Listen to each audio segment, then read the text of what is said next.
So hello and welcome to the Stories We Tell. I am Christina Kishimoto and I am excited about our guest today coming from Beaverton, Oregon. And she'll have to tell us why she's in Beaverton, Oregon. So we have Doctora Karen Perez with us today, who has an amazing story. So here's the funny thing. I walk into this bustling coffee shop in Beaverton by her invitation. I have never been to Beaverton, Oregon at this point. And she's already in the corner engaging a community member.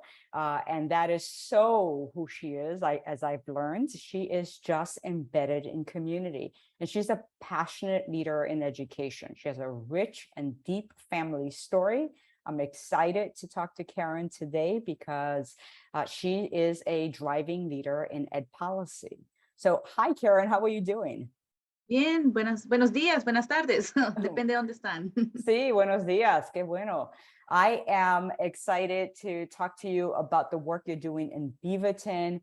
I'd like to first just ask you about this political kind of firestorm we seem to be in the public policy space today, in government, in what's happening in the political space. There's a lot of political pressure on public schools today. And I wonder, does that make you think that perhaps we need a different type of board member today to support superintendents to stay focused on students? Well, that's a great question. And the current political situation has some very organized extremist groups looking at putting board members in place that will guide educational instruction, that would guide instruction in a certain direction, which in many cases for those organized extremists is a way of having curriculum that is not inclusive of all of our students, of our histories. In that sense, it has been a pretty challenging, last year as I've served on the school board. With that said, I am the only school board member with educational background. So we have many school board members in our state that don't have an educational background. It adds some richness because we have different perspectives and different ideas that come to the school board and then implement practice.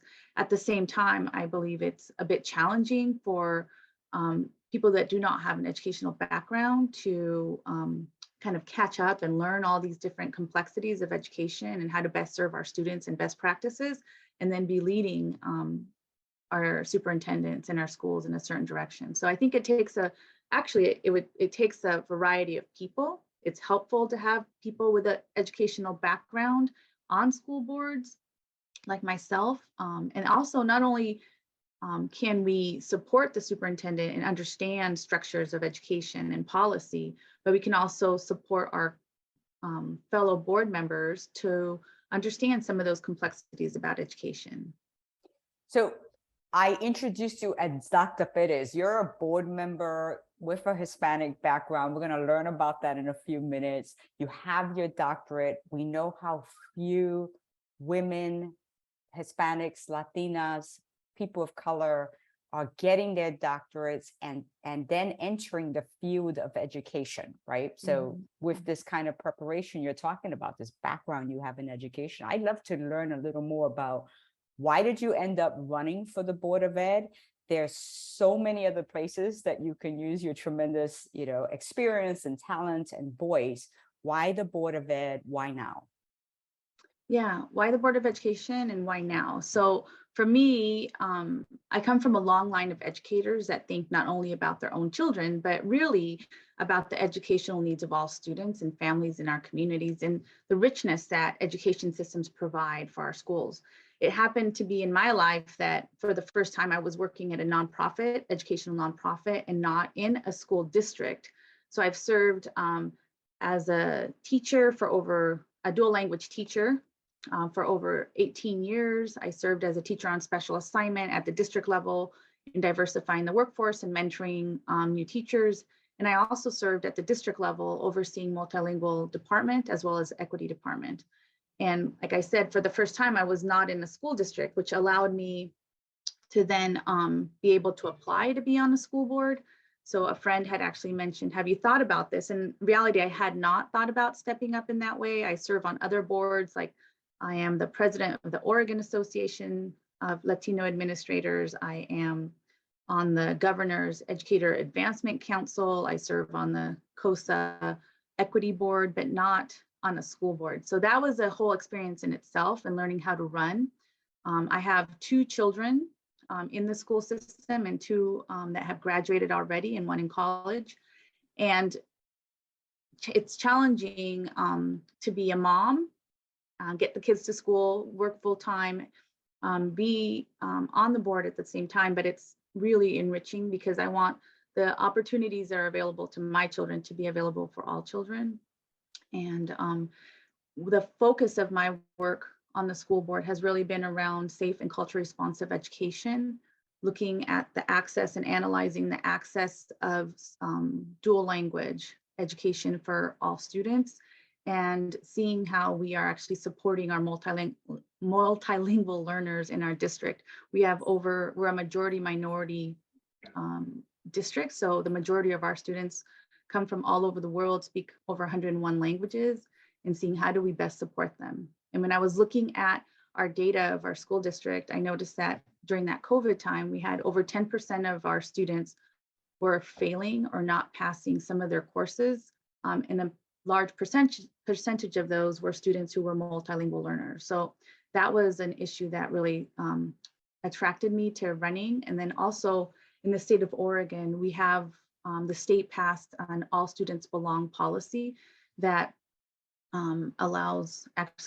requires every district to have spaces where students, regardless of their race, color, religion, gender identity, gender expression, sexual orientation, national origin, disability, and those that come from multilingual families are really supported.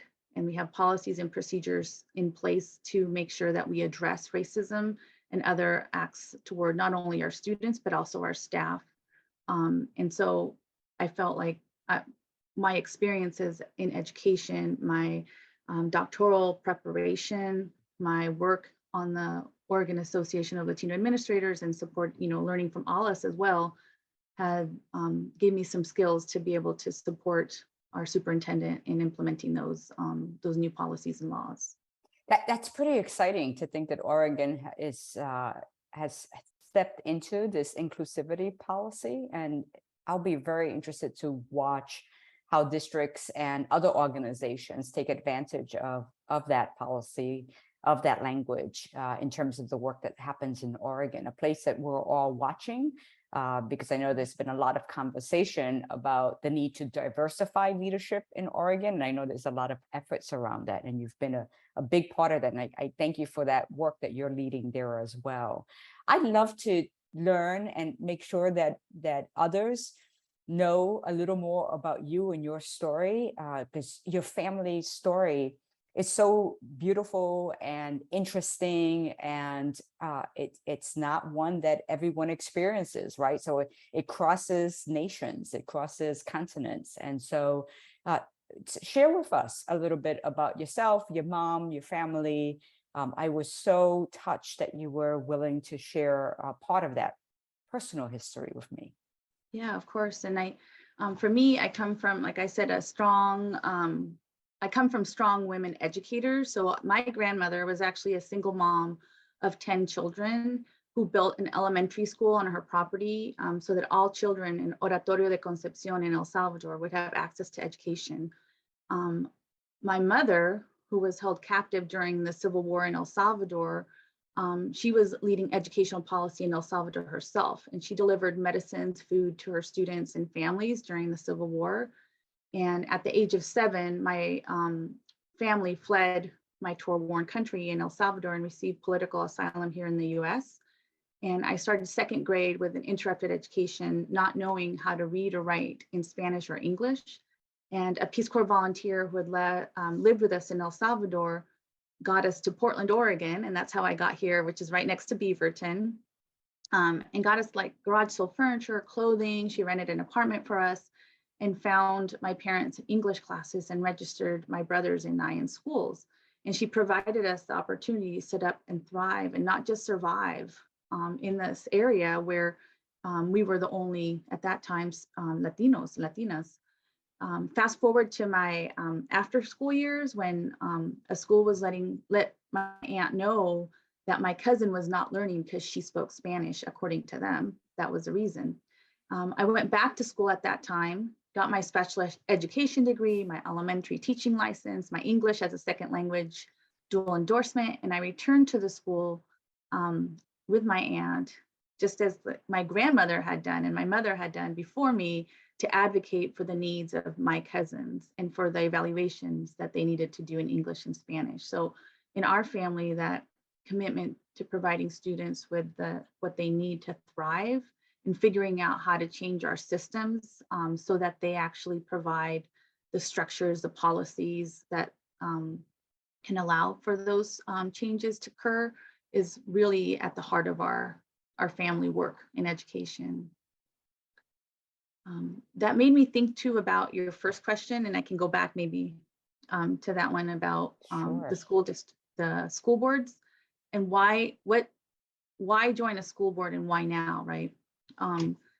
School boards in the United States help lead the access to all students. School boards in the United States school boards in the United States can be spaces. I'm trying to think.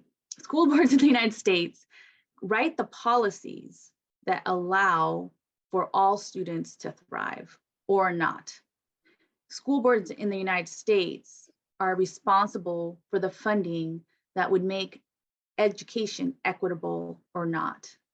School boards in the United States are in charge of hiring superintendents that share a vision with that community of where the community wants to go and what opportunities a community wants to allow or afford students and staff in thriving.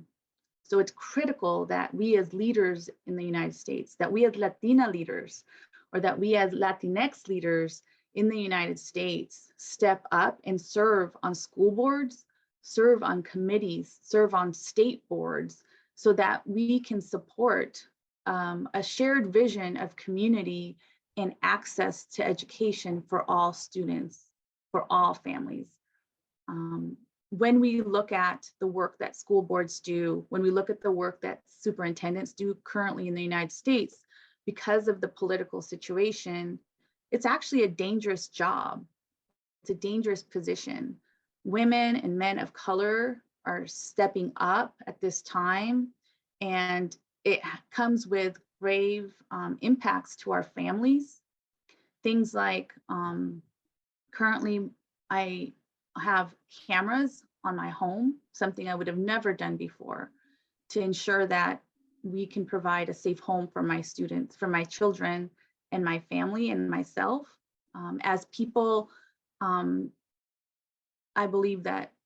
know that we don't always have to agree, but I do believe in civil discourse.